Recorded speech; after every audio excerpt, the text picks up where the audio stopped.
Good morning, folks, and welcome again to the Friday Talks, which I have just been discussing has a reasonable site on YouTube at the moment as well.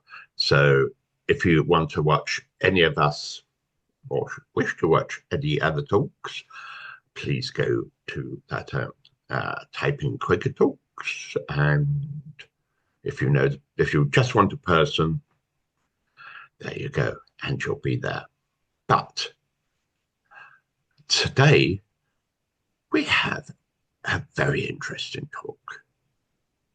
Our friend Kate is going to be telling us of her time growing up in Borneo.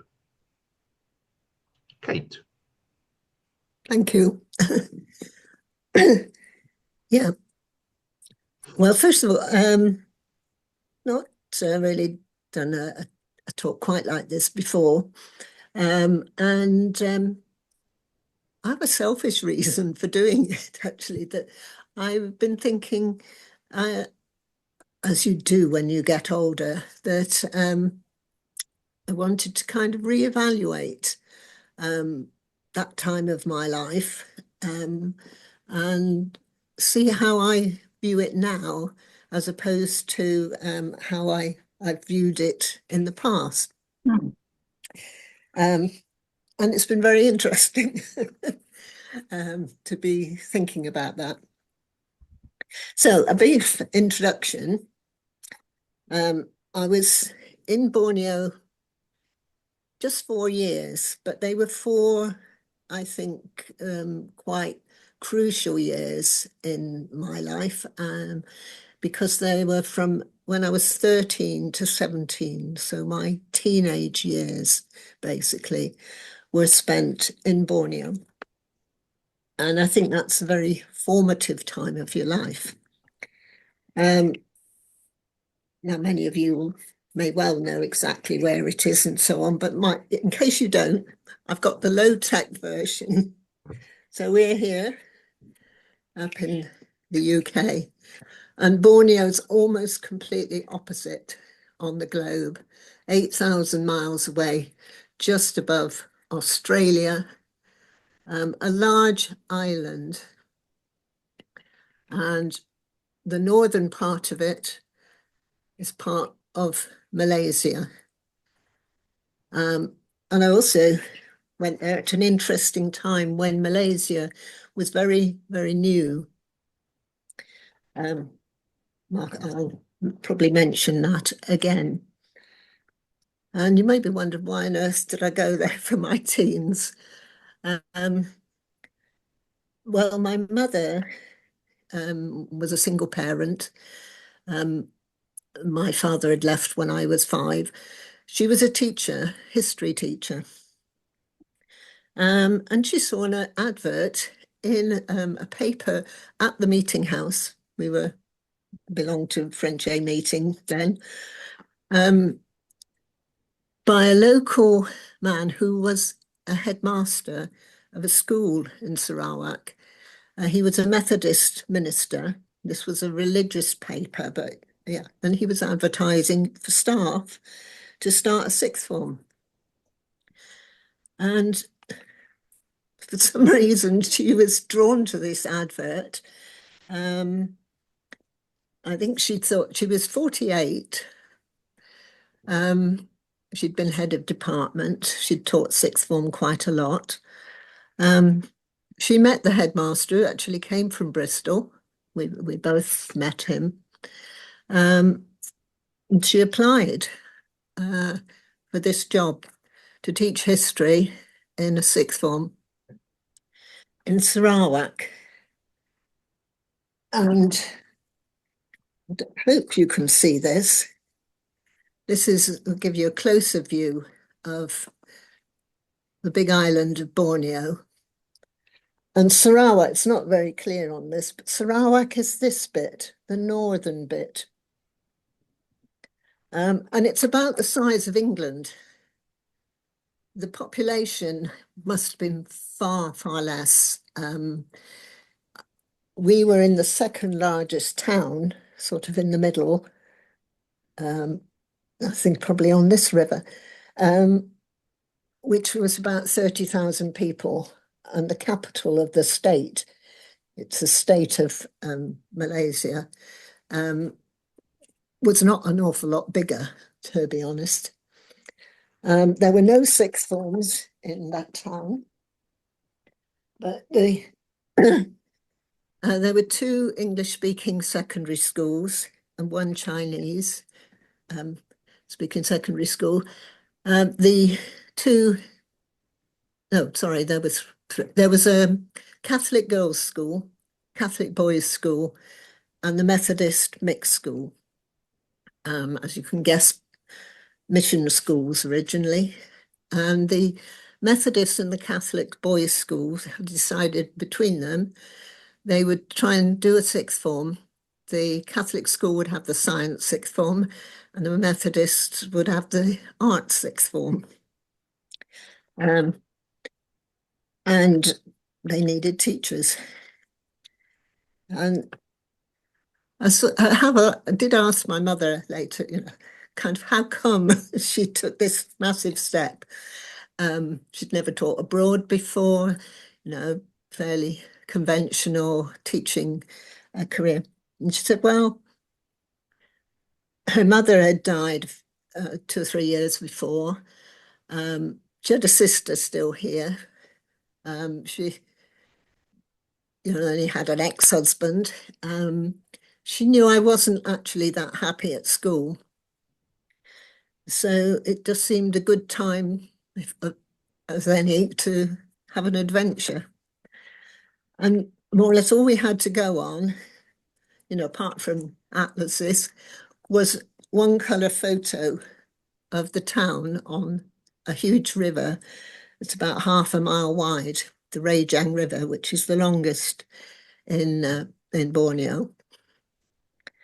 So we set out in December 64, and she wasn't keen on long haul flight. So she asked, could we go by ship? We went by cargo ship from Birkenhead, and it took 3 weeks. Had 12 passengers, and you ate with the officers. And unfortunately, for various, mainly political reasons, we didn't call off anywhere on the way. But I enjoyed the trip, and I still enjoy boats and ships. And then we were met by American Methodists in Singapore. And then we went on to Sarawak, I think by ship. I was trying to remember exactly. I think the very last bit we might have done by air.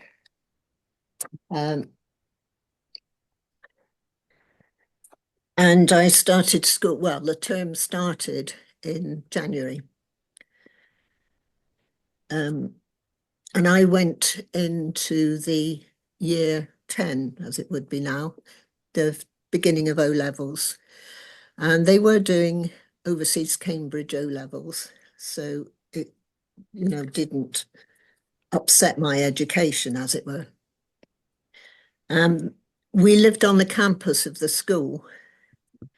First of all, we had a little flat above the headmaster's house. And there were lovely trees, big trees all round.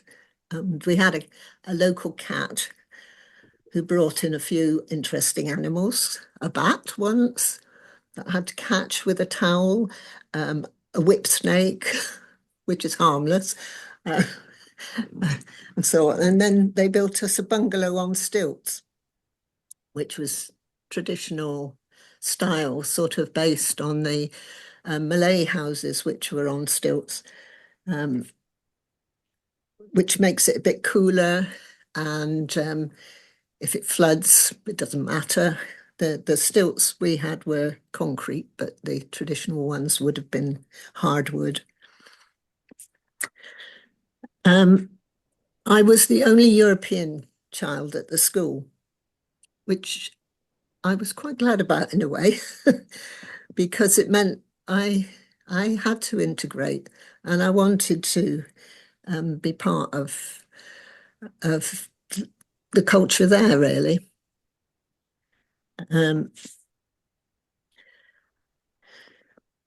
Yeah, just trying to have a quick look at my notes as to what was going on. Sarawak is very interesting culturally and racially. I did a little bit of research, and I think some of it won't have changed that much. There are over 40 different ethnic groups who live in Sarawak. The majority, slightly, are sort of indigenous groups, really. Ebans, sometimes called Sea Dayaks, Land Dayaks, and many, many more. I was slightly surprised to see that the majority, just again, 51% are Christian, thanks to the missionaries. And it's rather different from many of the states of Malaya, where Islam was much more of a majority religion and has become the state religion. Whoops, I've lost the screen. But of course, there were very varied kinds of Christianity. I tried some of them. There weren't any Quakers, except one family, which we did go and visit. And they lived in another town. So we went to the Methodist Church, along with the headmaster, one of the teachers who was another reverend, and quite a few of the teachers, some of the students. And obviously they were Catholics. It was interesting that although many said they were Christian, they kept quite a lot of their traditions, especially the Ebans and others, who had a sort of animist type religions. I found that fascinating, actually. And this deep respect and knowledge of nature and the environment. So, yeah, I went through 4 years of schooling there. In the sixth form, I wanted to do a mixture of science and arts. And one boy had managed to do that before me, so it wasn't completely out of the question. So I managed to do part of it at the Catholic boys' school, which was taking girls in the sixth form, and part at the Methodist still. Yeah. It wasn't a tourist destination. It is a bit now, with the wildlife and so on. So we didn't really see people traveling through. But it was a time of some political difficulty, I suppose you could call it, although we weren't really very aware of it. There was a confrontation when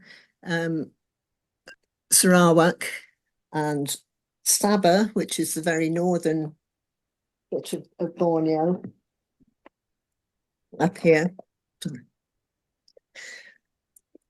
originally British North Borneo. That will have to come off my nose. When they joined with Malaya and became Malaysia in 1963, I think it was, Indonesia didn't like it. And they said, oh, no, they should join with us. And there was what was called the confrontation. There was also, there had been a communist insurrection in Malaya, and that seemed to sort of have spread a bit to Borneo. There were said to be clandestine cells in the jungle.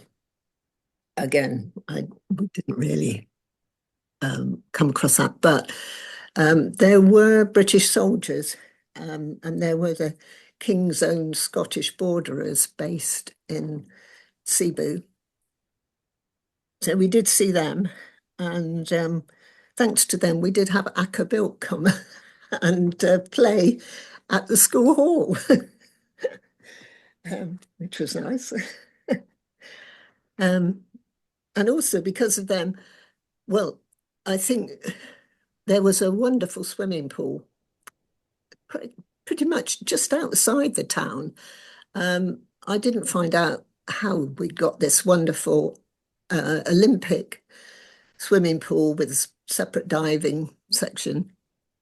It was obviously somebody's status project, but it was great. And the afternoons were, you only went to school in the morning. The afternoons we went swimming, myself and two girlfriends. And one of the Scottish soldiers, officers, I suppose he was teaching some of the soldiers diving, and we muscled in on that. He offered to teach us diving. So we learned diving off boards, not scuba. I mean, some things were very low key. Nobody had goggles, for instance, but it was great to be able to swim regularly in the heat of the day. I noted, being young, I think I adapted quite well to the heat. It's got an average of about 30 degrees. Doesn't really get above 32 Celsius, this is. But of course it's humid, and there is a rainy season and there's a less rainy season, but it's pretty wet. But the rain is torrential, so it often builds up in the day, comes in the afternoon, and then it's gone. So not sort of a huge problem. But the longest school holiday is in the wettest time of the year. So that's why the term starts in January, and you have December and yeah, you finish basically all of December off, the wettest time. But it did allow us to travel in the holidays, particularly by these little cargo boats, which go around the coast calling for a day at different places.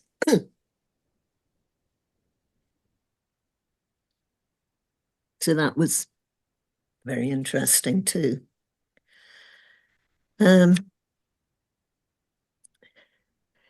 Yeah, I tried very hard to assimilate, and also learn about the cultures, the backgrounds, the ways of life of my schoolmates. I even developed a Sarawakian accent.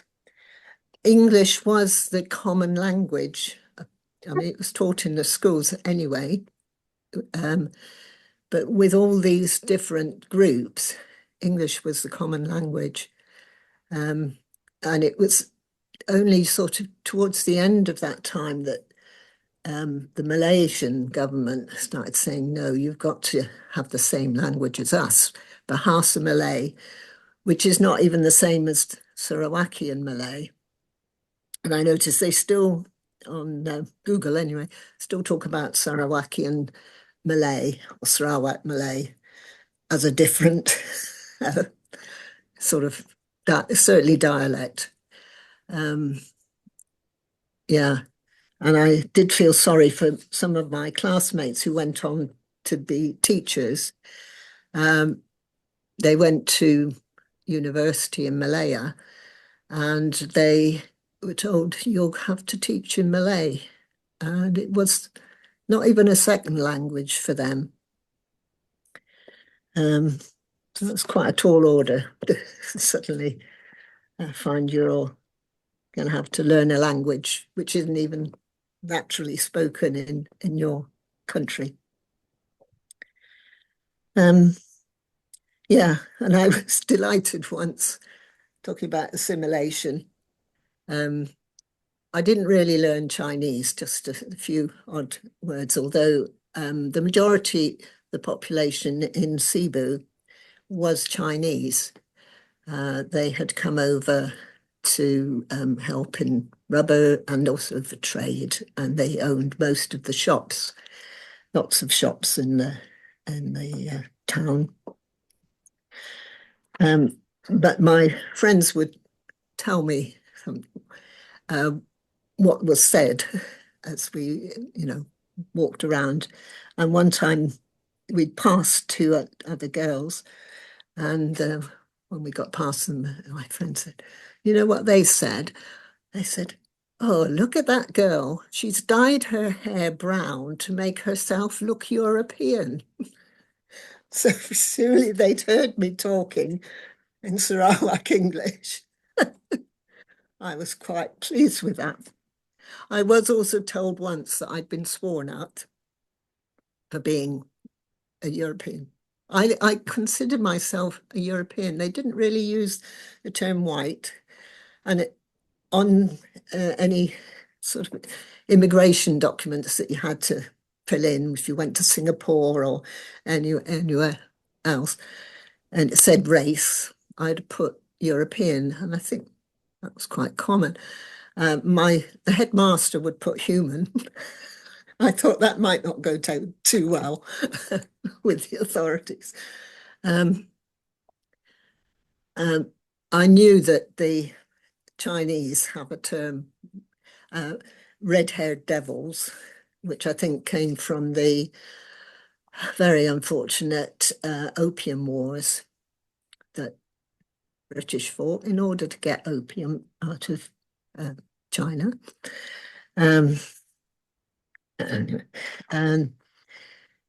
But yes, it was the only time I'm aware of that I experienced racism. And my friend said, "Well, if it happens again, this is what you say back." But I never had to use it. I mean, I can understand there being resentment against the British, although Sarawak was in a rather unusual position in that it had been a colony, but not for very long, only since 1946. And it was granted independence in 63, I think, a couple of months before it joined Malaysia. And before that, it had a strange arrangement. Well, it had been belonged to various sultans, including the Sultan of Brunei. And an English adventurer, James Brooke, happened to be in the area when the Sultan of Brunei was trying to quell a rebellion in Sarawak. And the short story is he had guns on his boat and could call it the British. And he was asked to help, which he did. And in reward, eventually, he got Sarawak and became the White Raja. And it was a dynasty. There were three of them, right up to the war, the Second World War, when the Japanese occupied for 3 years. And after the war, the Raja said, well, he he didn't have the funds to restructure the country. And would the British take it as a colony, which they did? Yeah, so a rather strange background. And in fact, one of my friends and schoolmates was an EBAN. I quizzed him quite a bit, his knowledge, which was very interesting. And we went to a school trip to a national park in Sarawak. He took his, we'd call it a machete or parang. I mean, why wouldn't you then? You'd be worried about it nowadays, wouldn't you? But he had this long knife, which he used for cutting down and opening coconuts. But it had a long black tassel of hair on it. And he said, well, that's Japanese hair. And the Ibans were traditionally headhunters. You still, apparently, and certainly when we were there, in the longhouses, you'd see nets or baskets with skulls in, heads that their warriors had claimed. And he said, well, no, the Rajas suppressed headhunting. But in the war and the Japanese occupation, there was some sort of subtle encouragement. If you did it against the Japanese, it would be allowed. That's how he claimed his family had got it. Yeah. So the Methodist school particularly was very multiracial. Had people from all these groups.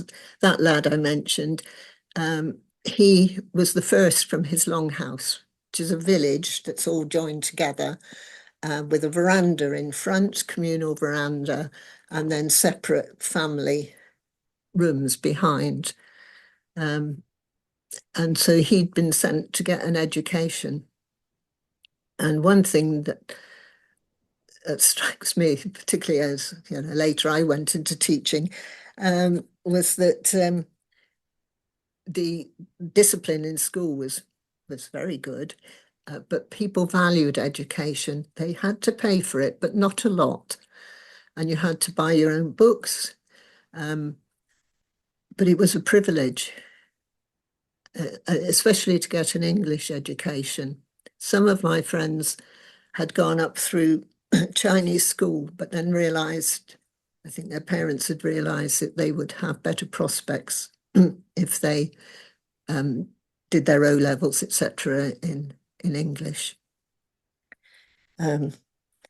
So, yeah, they were very glad to go to school.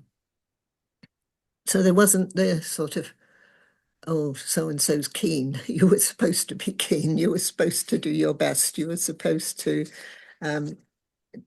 do well for your family that were paying for you to go. Yeah, but I won't go on too long. But just I tried to write down a few points of what I thought I'd learned from that or gained from that experience. I think certainly tolerance and curiosity about different religions, different ways of life, diversity and enjoying diversity. Oh, one thing that really struck me was hospitality, because all the different groups that I came across had a strong tradition of hospitality, and the greeting was, "Have you eaten?" And you daren't say no, because they would practically force feed you. They would make sure that you had food and drink, no matter how simple the house or apparently poor. But when we were there, one thing was I never saw beggars or homeless people, but we did, Frank and I went back a couple of times, 10 years and 20 years after. And I was very sorry to see that there are beggars in parts of Malaysia now. And of course, the traffic. The traffic was bicycles when we were living there. There were perhaps half a dozen cars, not much more than that, because there weren't any roads to go anywhere. My mother wanted a car because she'd only fairly recently started driving and got a car. So I think she was worried she'd forget how to do it. And we drove to the end of the road that was, well, going to be built, really. They weren't actually working on it. And it was, what, 10 miles at the most. And otherwise, you had to fly or you had to get a boat.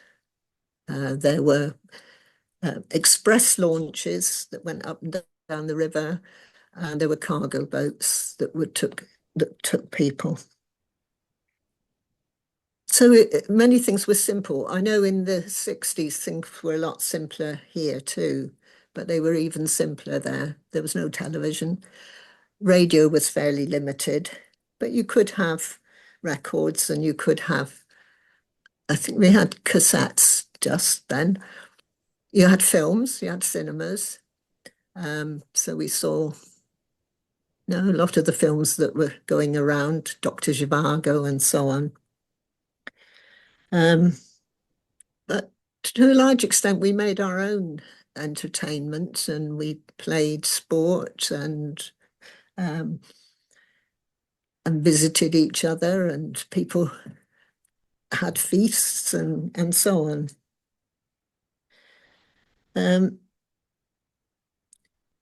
Yeah, I probably got my universalism.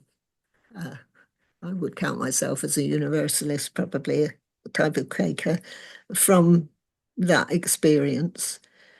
And also my awareness of colonialism and war. I did read up quite a bit about the Japanese war to kind of know the background, because it was only 20 years, less than that, before we were there. And that people see things different ways according to their culture and upbringing. But, we can accept different things. We can discuss it. I remember having an argument, well, a disagreement with a friend, because she said, "Oh, you've got to obey your father." And my experience was very different. I said, "No, he's got to earn respect."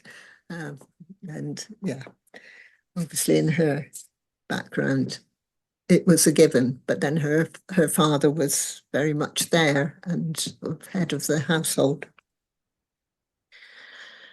Yeah, I think that's plenty. And if you want to ask any questions, please do.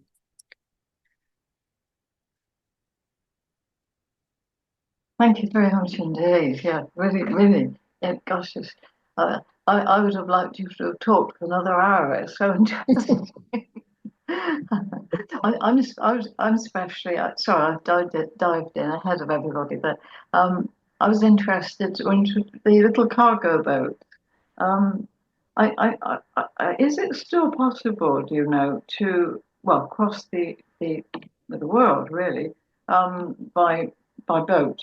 By taking one boat, then another boat, and then a cargo boat, and another cargo boat.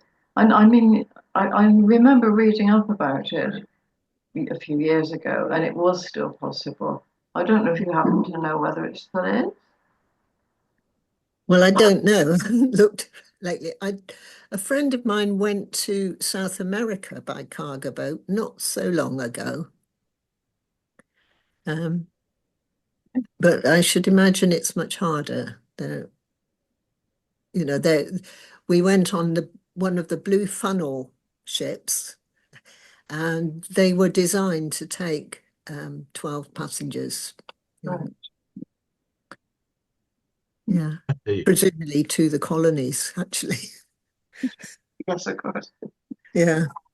Hattie, you wanted to say something? Yes, Hattie.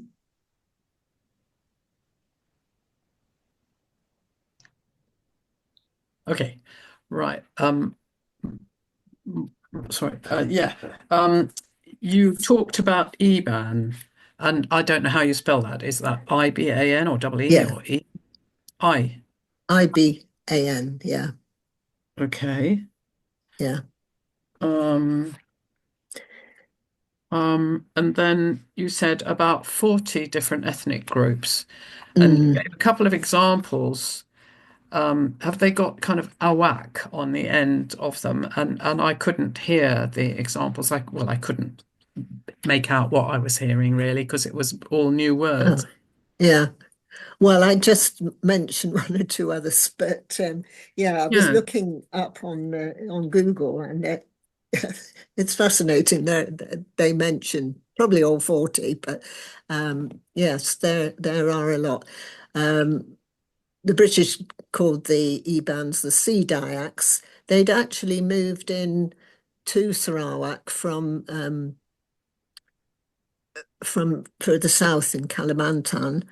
Um, and they moved along the river valleys and made their long houses there, but they also went along the coast. And I noticed they have spread more than any of the other groups. Um, there are also land Dyaks who are more inland in the hinterland. Um, Is that Dayaks with a D for Daniel or G for yeah, good? Dayak, Dyaks. Okay. Yeah. Yeah. And one interesting group, I remember seeing a television program about them. Um,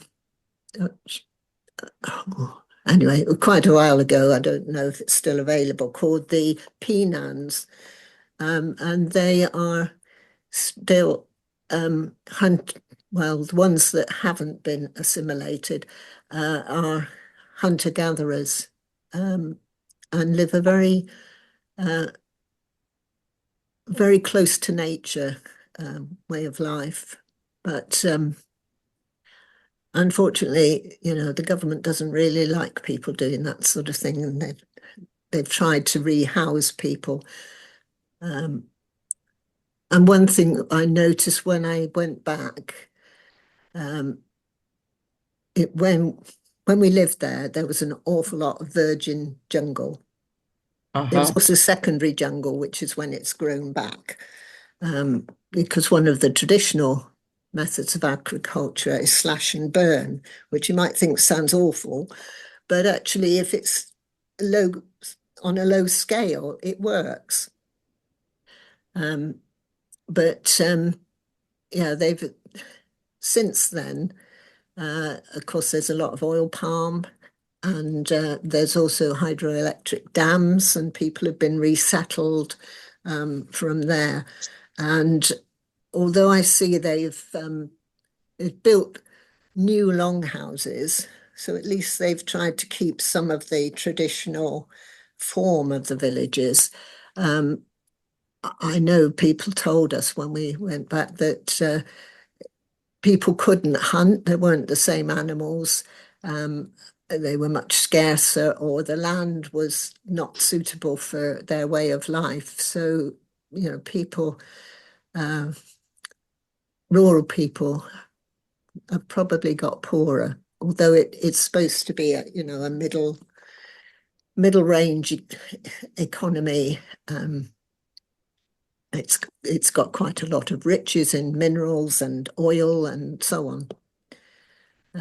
But it doesn't suit everybody. Yeah. Thank you Oh, for and the rivers that once were clear, we noticed when we went back were all muddy because of development further up and logging particularly, which was a bit depressing, really. That and the traffic, which yeah. yeah. it was very idealistic when I was living there, because it was a new country and it was sort of anything's possible. And all my schoolmates were sort of, oh, we will be professionals for the first time, which they were. Uh, but of course, yeah, it comes with a downside as well, the development, etc.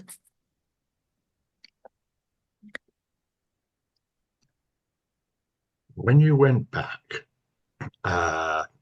for a time, did you meet any of those friends to find out what they were doing? Oh yeah, yeah. Stayed with some of them. Yeah, yeah. That was one of the main reasons for going back. Yeah, yeah. So yeah, they were doctors, teachers.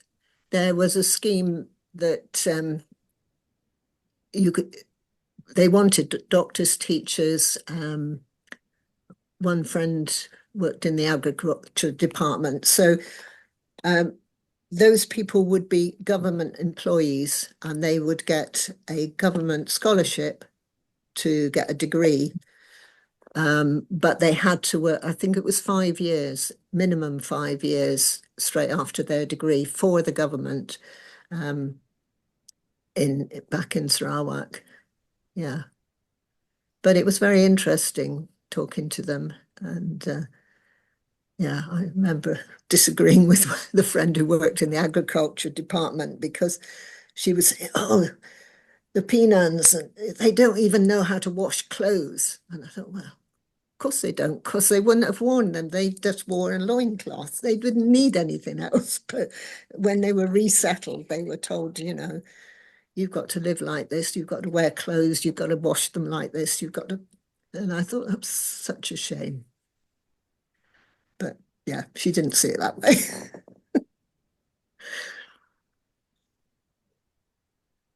Kate, when I Yes. was in South Africa, it was quite a long time actually. One holidays, I was after the second year uni, I went to South Africa to help in a mission hospital for about 6, 7 weeks, something like that.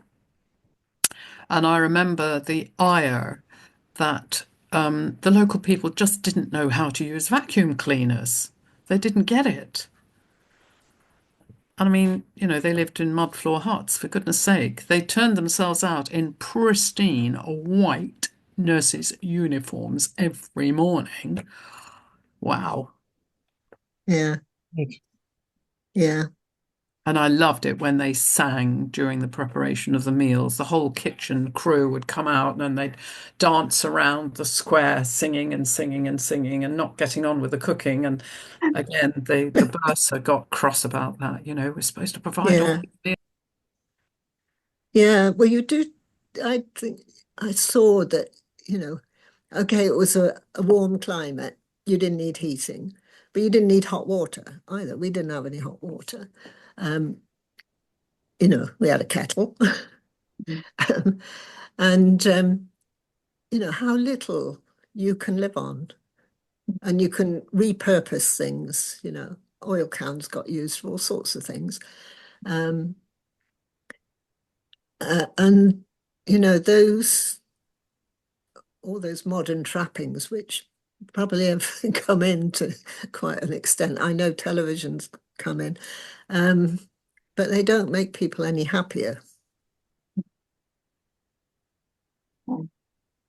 Because when I came back to Britain, um, it was quite a culture shock. And I sometimes wonder if I ever got over that in a funny way. I felt an outsider. I was used to being a bit of an outsider, and I'd done my best to not be obviously an outsider. But when I came back, I was an outsider, but I didn't look like an outsider. Yeah. So I did hang around with other outsiders for a while. Yeah. On, on Neighbours. the on the Oh, sorry. subject of moving about a bit, in cargo boats and all this lot across the world. Yes, that does happen today. I have a few mates who do that, who have done that in the past. That they have been obviously paid a few pounds, or they have just joined the crew and became, kind of working on the boats as well. So that still happens today. But one thing I wanted to ask was uh, slightly controversial, I suppose. In colonies where you used to work and today, where the internet has become quite the same a lot of, not the same, but it still has come in a lot of the time. Would you say it is, I maybe can't do this, but is it bad or good for people? Yeah, Or is well, that too much of a it's a big question, isn't it? Yeah.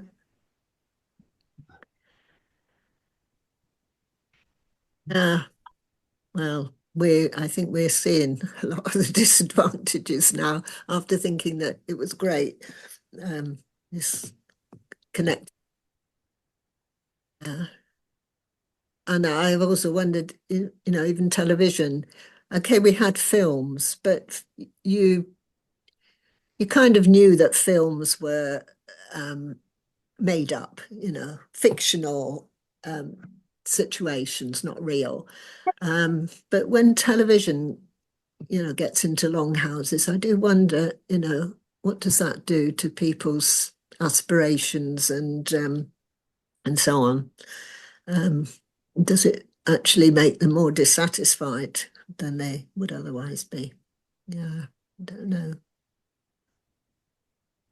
I think it probably does. I mean, I think a lot of the reasons that people the world over keep trekking towards the UK and Europe is not just, there's those who are fleeing from torture and conflict, but there are also those who see all the riches of the West, because of course television and the internet kind of enhance those, and think, oh well, that's the place to be. That's where I can go and get some money for my family.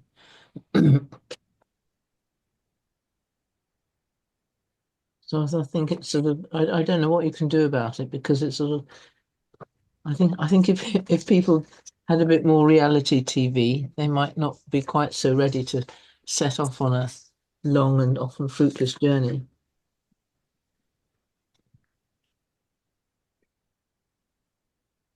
Kate, you're reviving memories for me. I haven't spent much time abroad, but I was in East Timor just after it was freed up from the Indonesians, and spent a little time in Nepal. And in the hotel in Nepal, the young people who were running the hotel, they used to gather at night around the hotel's computer, and you could see that they were educating themselves best they could. And I just wonder, the question I've got for you is, how you feel sort of, I can imagine that you feel kind of privileged to have grown up and been in a different culture. And I wonder what you feel it adds to your life, having that in your background. How do you feel privileged compared with others to have that different perspective than not just be sort of sleepwalking around a Western culture? Sorry, my phone's gone. Um,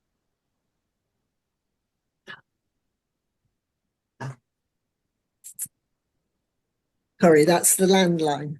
I've just jotted.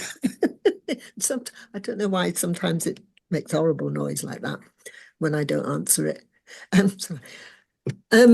Yes, I did feel privileged to have that experience. Yeah. And I was aware that I was in a privileged position, really, as it, to put that in another room. Okay.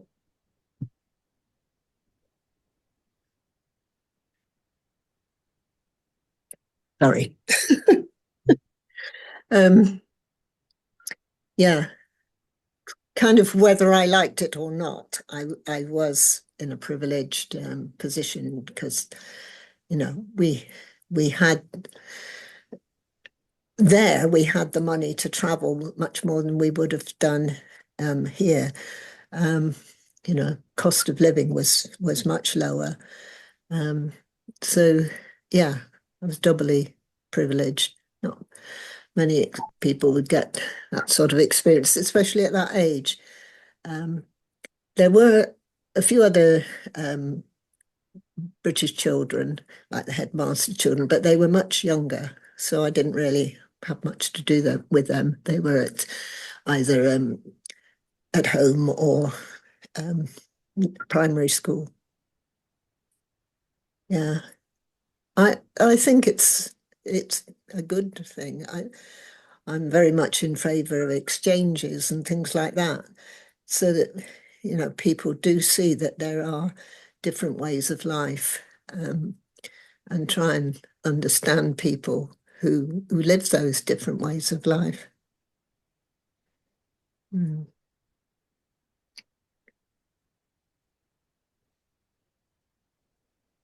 It was slightly naughty of me just now to have tried to play the devil's advocate in the fact that this is wrong or right, because I don't think there's a right or a wrong series. You know, the internet can be a tool for good in that sense. You know, to encourage learning. I know from friends who have gone out to the more remote African villages and have produced solar panels so the people around the area could get internet to be educated by in that sense.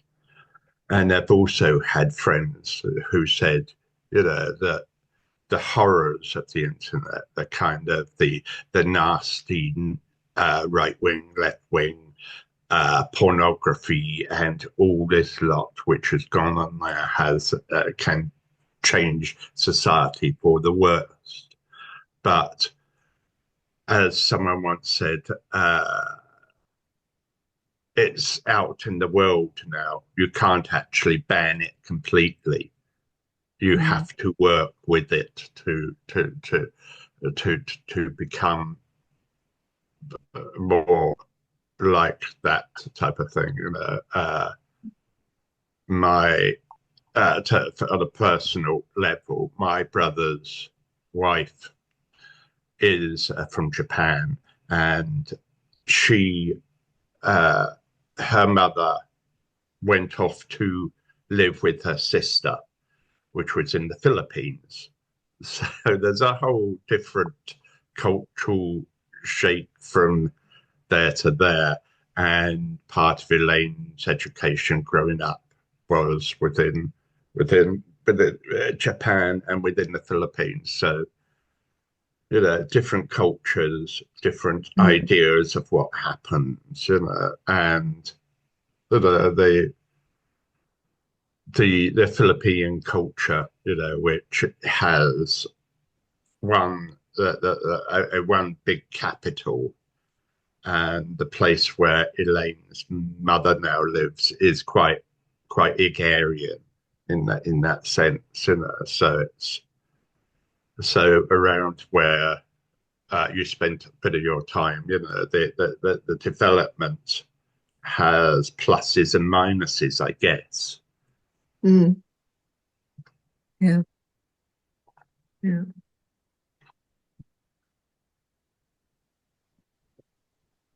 Great.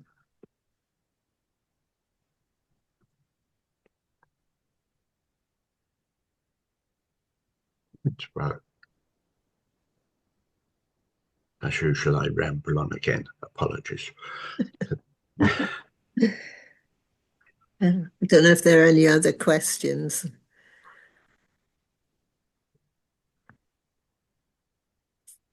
There's so many, really. Could keep you there for a long time, you know. I was wondering about the lives, the difference that kind of climate makes to the way people who live there relate to each other. You know, the people were born there and whose families have always been there. You know, did you see differences in the way they related to each other that you thought could be related to the kind of climate that they had? Could you see, you know, and also Yes. related to that, people like yourself who came to that climate from a very different one, what effect again that maybe had on your lifestyle? Well, I don't mean the obvious things, but you know how you saw the world. I think, yeah. Anyway. Well, it's certainly more of an outdoor culture. Yeah, because apart from when it's raining, and then when it's raining, everything stops. As I say, it's torrential. So, you know, you don't go out. You have Sarawak time, and you know, oh, it was raining, so I've only come now. We did have umbrellas. You didn't tend to want to wear raincoats, really, although we did sometimes wear plastic raincoats back to front on our bikes to try and keep dry. No such things as, you know, specialist clothing. And you learn to hold an umbrella on a bike, either for sunshade or for rain. But, you know, when it was really torrential, it wouldn't have been a lot of help. And they had waxed paper umbrellas, but they're very strong. Yeah, and I think being outdoor does mean that people are, yeah, more sociable, really. And one thing I loved about Sarawak was that everybody celebrated everybody else's holidays. You know, so we had Christmas, which was fairly low key then, but we did go around carol singing. We had Chinese New Year, which was a big thing. And we had Hari Raya, which was the Malay end of Ramadan, which was another very big thing. And you went round everybody's house, and they'd always invite you in and give you snacks. And that felt really good. I do believe things have changed a bit. I know a friend who's was a teacher and then a teacher trainer. She said, "Oh, you know, when I was there, there was no Muslim fundamentalism, but you know that has come in." And she said, "Oh, some of the girls are even wearing gloves, which must have been really uncomfortable in that climate." You know, and covering themselves completely, whereas they used to wear beautiful, well, school uniform at school, which was skirt and blouse, and then they'd have a long sort of skirt and a long tunic and a lovely lacy headscarf, but it was more decoration to cover you. It was just sort of draped. Beautiful. And you could go out for food together, and in the open air markets, or you know, there'd be some stalls that would be pork free, etc., for the Muslims, and there'd be the other stalls that were for everybody else. And you'd go and get your food, and you could sit down together. So, yeah. And when Malaya had racial riots, this was after we left, they didn't affect Sarawak then. I'm not sure how things are now. I mean, it was, people did say, like the Chinese said, "Oh, I can't marry a Muslim." But But otherwise, mixing, wasn't a problem.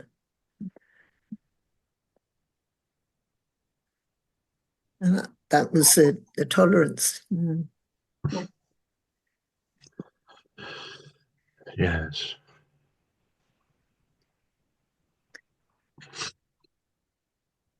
Well, friends, any other questions and comments for Kate?